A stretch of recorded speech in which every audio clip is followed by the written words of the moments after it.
आज बात करेंगे हम जो बजट आज पेश किया गया है उसकी समरी हम लेकर आए हैं। समरी है यूनियन बजट की ये, और ये परीक्षा की दृष्टि से बड़ा महत्वपूर्ण है क्योंकि इससे 2 से 3 प्रश्न आपको ज़रूर मिलेंगे। तो चर्चा करते हैं आज के बजट पे। और थोड़ी सी वीडियो लंबी होने वाली है तो स्किप मत करिएगा, क्योंकि जो है ये इससे कई सारे प्रश्न आपको मिल जाएंगे। तो सबसे पहले हम बात करते हैं कि ये जो बजट है ये संकल्प बजट कहलाएगा। इसका मतलब फोकस होगा पुअर लोगों पे, under privileged and the disadvantaged लोग जो हैं उन पर ये फोकस करेगा। पहली बार इस बजट को कर्तव्य भवन में जो है बनाया गया है, जिसकी वजह से इसमें 3 कर्तव्य को डाला गया है। पहला कर्तव्य होगा एक्सीलरेट करना, इकोनॉमिक ग्रोथ को सस्टेन करना, यानी जो हमारी वृद्धि दर है, जो हमारी इकोनॉमिक की अर्थशास्त्र की जो दर है, आर्थिक दर है, उसको बढ़ाना है।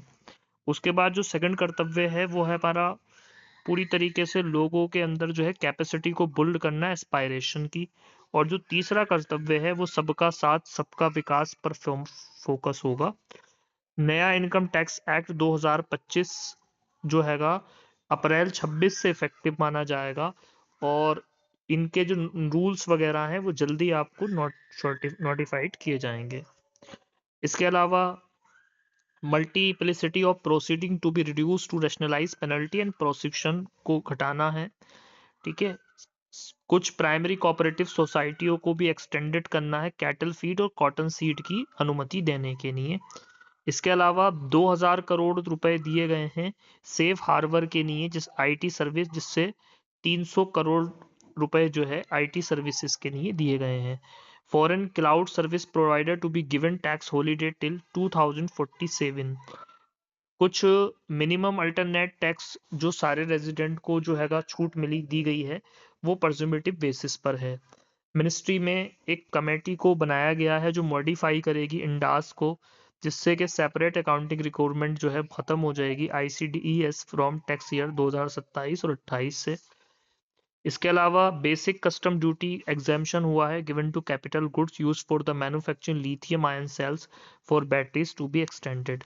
इसके अलावा tariff rate on dutiable good imported for personal use to be reduced from 20% to 10%। अब जो टैरिफ रेट है ड्यूटेबल गुड जो गुड्स यहाँ से इंपोर्टेड किए जाते हैं वो 10% किया गया है। Biopharma Shakti with an outlay of ₹10,000 to build the ecosystem for domestic production of biologics and the biosimilars. इसके लिए जो है 10,000 करोड़ रुपए की व्यवस्था की गई है। 10,000 crore SME growth fund propose to create MSME as a future champion. इसके अलावा 7 हाई स्पीड रेल कॉरिडोर्स बनाए जाएंगे सिटीज के बीच में, जिसको ग्रोथ कनेक्टर्स कहेंगे, जो प्रमोट करेंगे एनवायरमेंटली सस्टेनेबल पैसेंजर सिस्टम को। इसके अलावा एक इंस्टीट्यूट बनाया जाएगा, Indian institute of creative technologies, Mumbai में सेटअप होगा, जो कंटेंट क्रिएटर लैब्स बनाएगा 15,000 सेकेंडरी स्कूलों में और 500 कॉलेजेस में। 15,000 सेकेंडरी स्कूलों में और 500 कॉलेजेस में। To address the challenges for girl students in higher education STEM institution, एक गर्ल हॉस्टल हर डिस्ट्रिक्ट में खोला जाएगा, स्टैब्लिश किया जाएगा। गवर्नमेंट एक स्कीम अनाउंस की जो 10,000 गाइड्स को 20 टूरिस्ट साइट पर जो है 12 वीक की ट्रेनिंग देकर हाइब्रिड मोड में उन्हें आईएम की मदद से, कोलैबोरेशन की मदद से उनको जो है ट्रेनिंग देकर उनकी जो है अपस्किलिंग की जाएगी गाइड्स की। 10,000 गाइड्स इस प्रोग्राम में लिए जाएंगे। खेलो इंडिया मिशन को ट्रांसफॉर्म किया गया है sports sector over the next decade, अगले 10 सालों तक। भारत विस्तार एक मल्टीलैंगुअल एआई टूल बनाया गया है जो इंटीग्रेट करेगा agri stack portals and the ICR package और agriculture protects with the AI systems. इसके अलावा ओवरसीज टूर प्रोग्राम पैकेज को घटाया गया है 5% और 20% से 2% तक। Custom warehousing framework to be transformed into a warehouse operated centre system with self declaration, electronic tracking and the risk based audit. इसके अलावा कुछ चीज़ें और हैं जो हमें याद करना है। तो जैसा कि फाइनेंस मिनिस्टर ने पहला बजट कर्तव्य भवन में किया है पेश, तो ये इंस्पायर्ड है 3 कर्तव्य से। पहला कर्तव्य मैंने अभी आपको बताया, इकोनॉमिक ग्रोथ को सस्टेन करना है, एक्सेलरेट करना है, एनहेंसिंग प्रोडक्टिविटी और कम्पिटिटिवनेस को बढ़ाना है, और वॉलेटाइल ग्लोबल डायनामिक्स को। सेकंड कर्तव्य है कि कैपेसिटी को स्ट्रॉन्ग करना है इंडिया के पाथ्स के प्रॉस्पेरिटी को। उसके अलावा विजन ऑफ सबका साथ सबका विकास को इंश्योर करना है हर फैमिली हर कम्युनिटी में रीजन में। इसके अलावा युवा शक्ति बजट का फोकस किया गया है। इस बजट में फाइनेंस मिनिस्टर ने 350 रिफॉर्म्स को रोल अप किया है। फर्स्ट कर्तव्य में कुछ चीजें हैं, 6 एरियाज पे ये काम करेंगी। 7 स्ट्रेटेजिक और फ्रंटियर सेक्टर बनाएंगी। रिजुविनेटिंग करेंगी लीगेसी इंडस्ट्रीज सेक्टर को, एमएसएमई को चैंपियन सेक्टर बनाएंगी। पावरफुल पुश देंगी इंफ्रास्ट्रक्चर को, इंश्योरिंग करेंगी एनर्जी सिक्योरिटी स्टेबिलिटी को, डेवलपिंग सिटी इकोनॉमिक रीजन्स को। इसके अलावा ट्रेंड्स हैं, ये कैपेक्स में लाख करोड़ में है। ये 2026-27 में जो है आपका जो ग्रांट इन एड कैपेक्स है वो आपका है 4.9 और जो इफेक्टिव कैपेक्स है वो 17.1 है।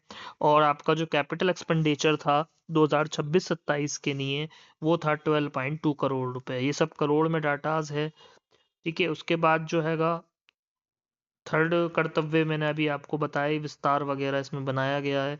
बजट की अगर हम एट ए ग्लेंस बात करें तो रेवेन्यू की अगर हम बात करें तो रेवेन्यू हमारा जो था इस तरीके से, और जो कैपिटल है हमारा, तो कैपिटल बजट रेड वाला है, ये हैगा 18,14,165 और रेवेन्यू था हमारा 35,33,150। ये था हमारा रेसिपिट्स। एक्सपेंडिचर की बात करें तो रेवेन्यू आया हमारा 41,25,494 और हमारा जो कैपिटल है 12,21,821।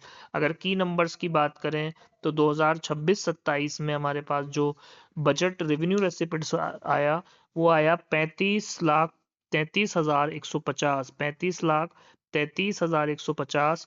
कैपिटल रेसिपिट्स आए 26-27 में 18,14,165, तो टोटल रेसिपिट हो गई 53,47,315 और एक्सपेंडिचर था 53,47,315। तो इस तरीके से हमारा जो है रेवेन्यू डेफिसिट की बात करें तो 5,92,344। थोड़ा सा आगे चर्चा करेंगे। पार्ट बी है ट्रेंड जीडीपी की। अगर हम बात करें तो ये हमारे पास डायरेक्ट टैक्स का और जिसकी जीडीपी दे रखी है। डायरेक्ट टैक्सेस की अगर हम बात करें 26-27 में तो इनकम टैक्स अप्रैल 2026 से लागू किए जाएंगे और इनको अलग अलग तरीके से जो है लागू किया गया है, टीडीएस वगैरह को जो हैगा। और इसमें कॉपरेटिव्स वगैरह जो भी हैं चीज़ों को रखा गया है। तो ये थी बजट की मेन बातें और विस्तृत रूप से बजट पे चर्चा करेंगे। तो जुड़े रहिए चैनल के साथ। Thank you very much to watch the